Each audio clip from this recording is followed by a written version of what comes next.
नमस्कार। हमारे channel Hindu rituals में आपका स्वागत है।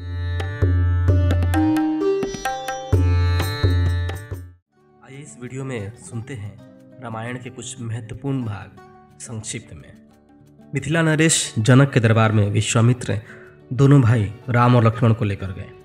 वहीं जनक की सुंदर कन्या सीता को पुष्प वाटिका में राम ने देखा। सीता स्वयंवर में शिव धनुष को उठाकर उस पर चाप चढ़ाने की शर्त थी। रावण सहित अनेक राजकुमार उसमें भाग लेने आए थे, परंतु कोई भी शिव धनुष को उठा तक नहीं सका। राम ने ज्यों ही धनुष उठाया और डोरी चढ़ाई तो वह टूट गया। बहुत आनंद और भव्य रूप में राम और सीता का विवाह हुआ।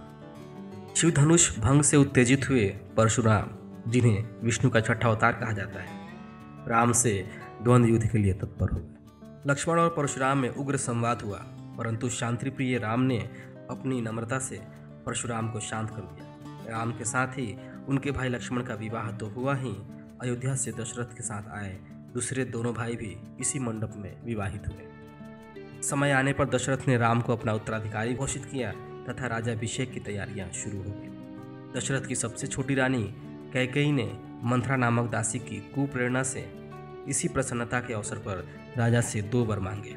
पहला, राम को वनवास तथा दूसरा, अपने पुत्र भरत को अयोध्या का राज्य। इसके साथ भी एक कथा वर्णित है।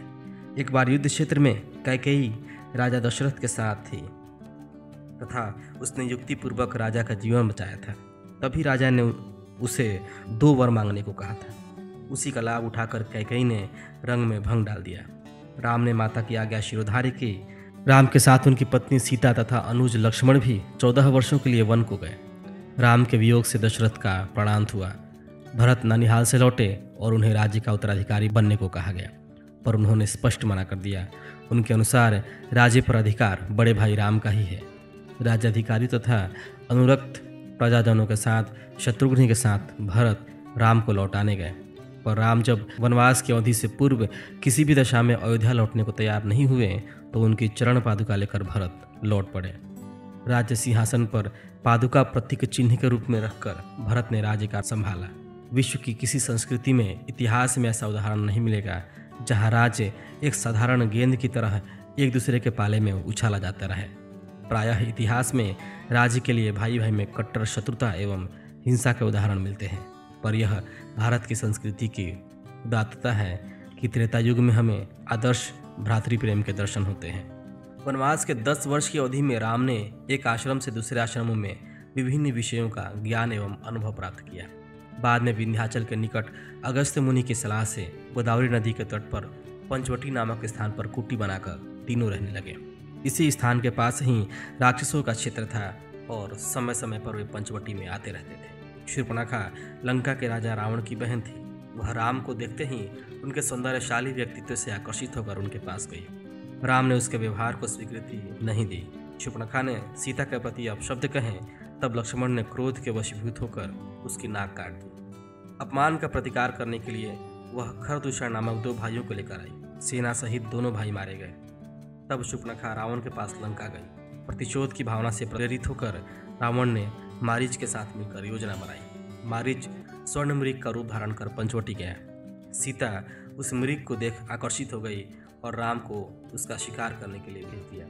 सीता की रक्षा के लिए लक्ष्मण कुटी पर रहे। राम के बाण से घायल मारीच ने छलपूर्वक राम की आवाज़ में हाय लक्ष्मण उच्चारा।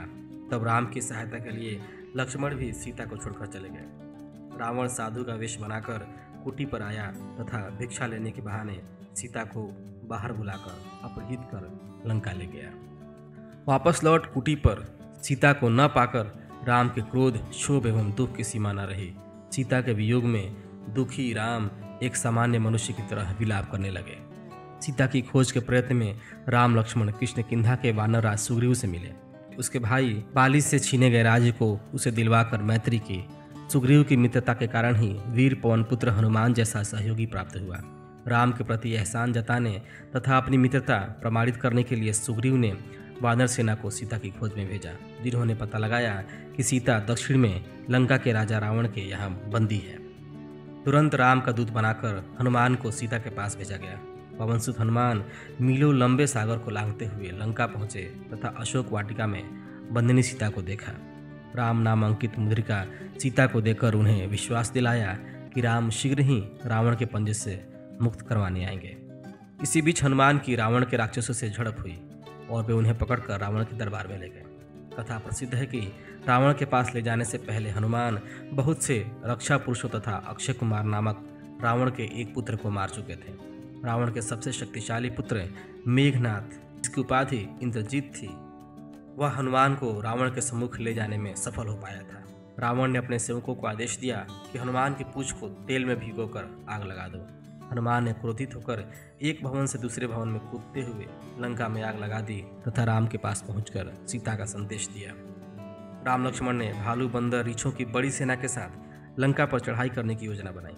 राम ने समुद्र के किनारे शिवलिंग स्थापित कर पूजन किया तथा शक्ति की भी पूजा की। पूजन के पश्चात समस्या थी, इतनी विशाल सेना समुद्र कैसे पार करे। नल, नील नामक 2 भाई थे। ऐसी विशेष विद्या से संपन्न थे जिससे समुद्र पर सेतु बांधा जा सकता था। नल विश्वकर्मा का पुत्र था तथा नील को आशीर्वाद प्राप्त था, वह जो पत्थर इत्यादि समुद्र में फेंकेगा वह डूबेगा नहीं। दोनों ने अपने साथी वानरों को बड़ी बड़ी शिलाएं लाने को कहा तथा राम की कृपा से एक दीर्घ पुल बन गया। कुछ लोग समुद्र पर सेतु बांधने को प्राचीन भारतीय तकनीक का कमाल बताते हैं तो कुछ उसे केवल मात्र कल्पना मानकर खारिज कर देते हैं। परंतु इस सेतु के अवशेष आज भी भारत लंका के बीच में मौजूद है। छोटे छोटे द्वीपों तथा रेतीले तटों की एक श्रृंखला जो दोनों देशों को जोड़ती है आज भी कई नामों से मशहूर है। इसे आदम का पुल यानी एडम्स ब्रिज, राम का पुल, सेतुबंध भी कहा जाता है। जो भी हो, इस पुल से राम ने सेना सहित समुद्र पार किया तथा लंका के तट पर पहुंचे। युद्ध प्रारंभ हुआ। विभीषण अपने भाई रावण से अपमानित होकर राम के साथ आ मिला। घर का भेदी लंका ढाए कहावत प्रसिद्ध है। कुंभकर्ण रावण के पुत्र मेघनाथ आदि के साथ राम लक्ष्मण का युद्ध चलता रहा। इंद्रजीत ने शक्ति से प्रहार कर लक्ष्मण को मूर्छित कर दिया। राम के भ्रातृ प्रेम से उपजे दुख का निवारण करने हेतु स्वामी भक्त हनुमान हिमालय क्षेत्र से संजीवनी बूटी लेकर आए। लक्ष्मण की प्राण रक्षा से हनुमान के प्रति राम कृतज्ञ हो उठे। अंतिम चरण में राम रावण युद्ध हुआ। वाल्मीकि ने इस युद्ध के विषय में कहा है कि राम रावण युद्ध की तरह था, अर्थात उसकी कोई तुलना नहीं। रावण की मृत्यु के बाद राम ने उसका राज्य स्वयं न लेकर विभीषण को दिया। रावण जैसे शत्रु के प्रति द्वेष रहित्य का भाव राम के चरित्र की महानता तथा भारतीय संस्कृति की विशेषता है। इसी प्रकार के अपडेट्स लेते रहने के लिए हमारे चैनल हिंदू रिचुअल्स को सब्सक्राइब करना और बेल आइकॉन को क्लिक करना ना भूलें। धन्यवाद।